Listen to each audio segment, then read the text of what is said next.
What's up, everyone? This is Christian Duke. You're watching IronMag TV, Episode 6, brought to you courtesy of IronMagLabs.com. Head on over to IronMag Labs and use discount code IML15. It'll save you 15% off site-wide.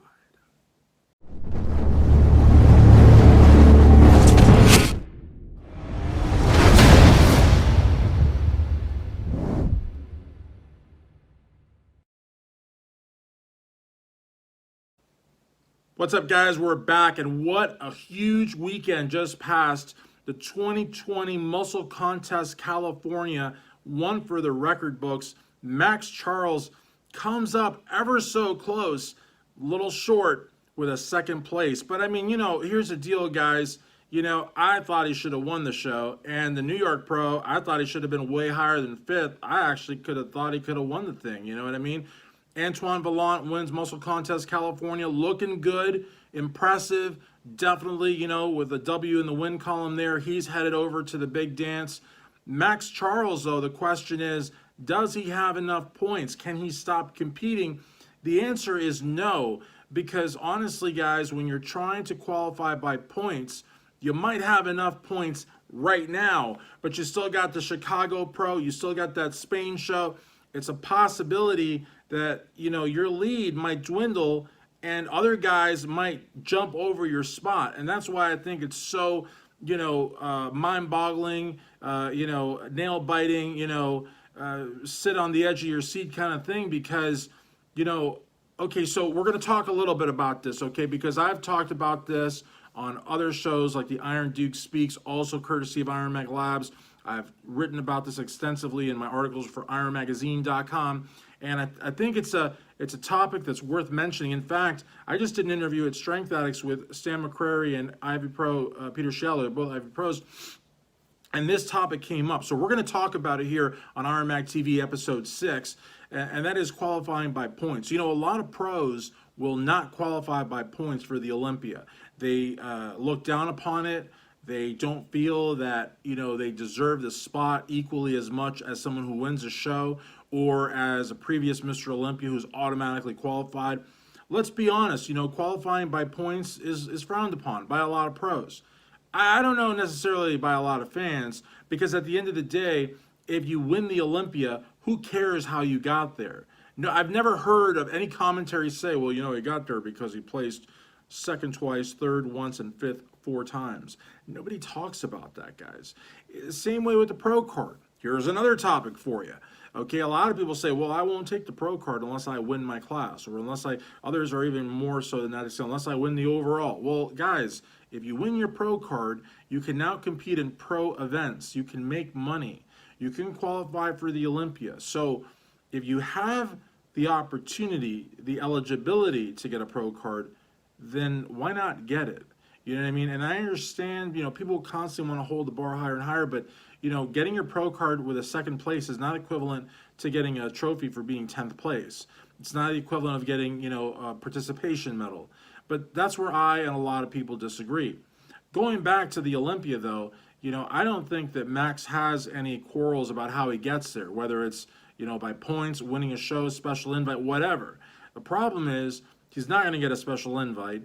And unless he wins a show, then he's going to have to compete pretty much up until the deadline, because he's got to guarantee that he will be the top point getter. Right now, I don't know what the point breakdown is, but I would imagine with a second place in Cali, fifth place in New York, and 8th place at the Arnold, and if he competed in Tampa, some points there as well. If he didn't, even still with the shows I just mentioned, and if he did Chicago and or the Spain show and was in the top 5 or closer to that first spot, then I can't imagine anybody having more points than Max Charles.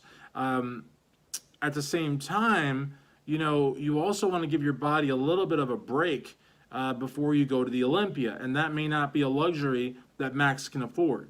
Because like I said, you might have a huge lead now, but after Chicago and after that Spain show and after any other pro show there may be that I may not be thinking of, then your big lead can get smaller and smaller and smaller, and it can get down to single digits almost, and it's just not a good place to be. And given that that Spain show, the top 3 spots qualify for the Olympia. I'm actually almost surprised that Max did, this muscle contest show, and I would be equally surprised if he did Chicago, because if it was me, I would just go to the Spain show and, gun for one of those top 3 spots. But there again lies the risk.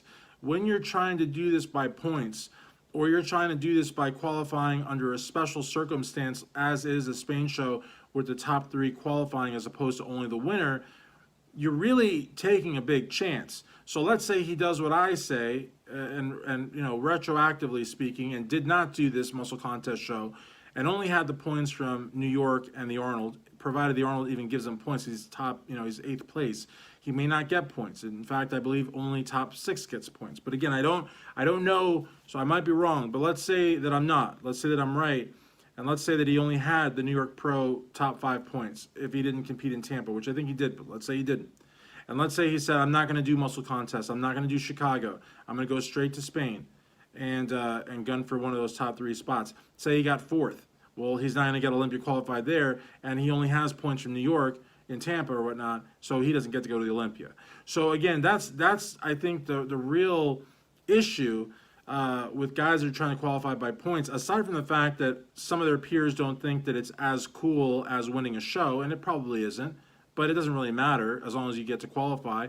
But it's that sort of endless worry and endless what if and endless am I going to go, and it's just that does a number on the competitor mentally and more than likely physically as well. So as if 2020 weren't enough with everything that's going on. Another article that I wrote for IronMagazine.com, which you may or may not have seen by now, is on a sort of weird tit for tat between Breon Ansley, 2-time classic physique Olympia champion, and Nick Strength and Power. Nick Strength and Power, is good at what he does. Obviously, he's the biggest YouTuber there is. But when you're going to handicap a competition, when you're going to predict where bodybuilders or physique-based athletes are going to place at the biggest show of their career, you've got to be ready for some fallout. You've got to be ready for some blowback. And I don't think Nick is really accustomed to that, because Nick is so used to people, celebrating him, giving him accolades, showing him a lot of deference, that when somebody on Breon's level pushes back and possibly maybe was offended by Nick saying, because Nick also said that the judging had changed, that the direction of the judging would favor Chris Bumstead over Breon. And I don't know where Nick got that from. I mean, it sounds like an assertion when it's really just an opinion, maybe not even an educated opinion at that. It sounds like Nick was just kind of like pulling at straws a little bit. So I think that might have caught Breon a little bit by surprise. I mean, Nick is not a judge. He's not an official. He's not a coach, and he's not a competitor. He may have done some small local shows, but again, for him to make such a bold claim insofar as what the judges want, I think is kind of a stretch. But so Breon basically tore him to pieces, from what I heard. And, Nick, of course, being Nick, had to have the final word. Well, you don't have to have the final word, Nick. He's a 2-time classic physique Olympia champion. You are a YouTuber.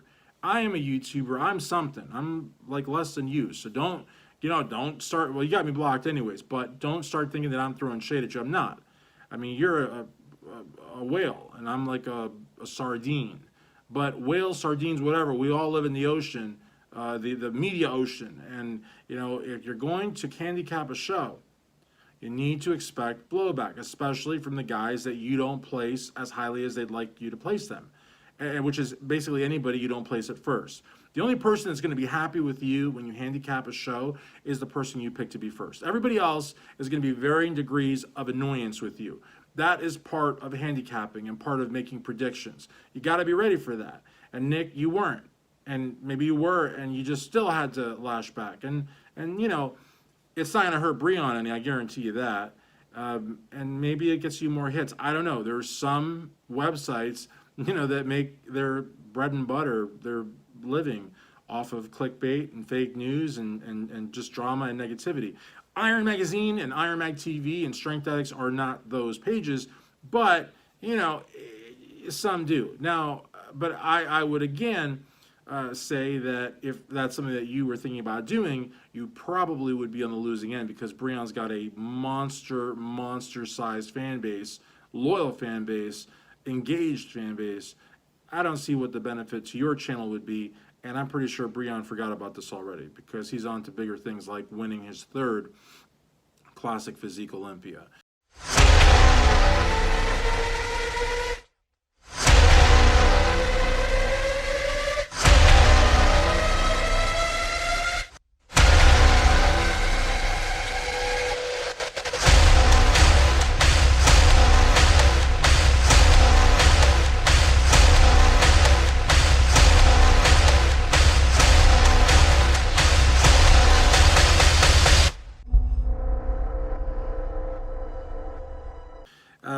The only other thing that I want to talk about, just very, very briefly, again, and this kind of goes back to other things that I have discussed on Iron Magazine articles and through various shows I've had with IronMag Labs, and that goes back to the power of social media. I really believe, I like to see when pros engage with the fans. We've had champions, I don't want to talk about Phil Heath, but we have had champions who are largely disconnected from their fans, who will only talk to their fans if there's some sort of money or if the fans are basically worshiping them.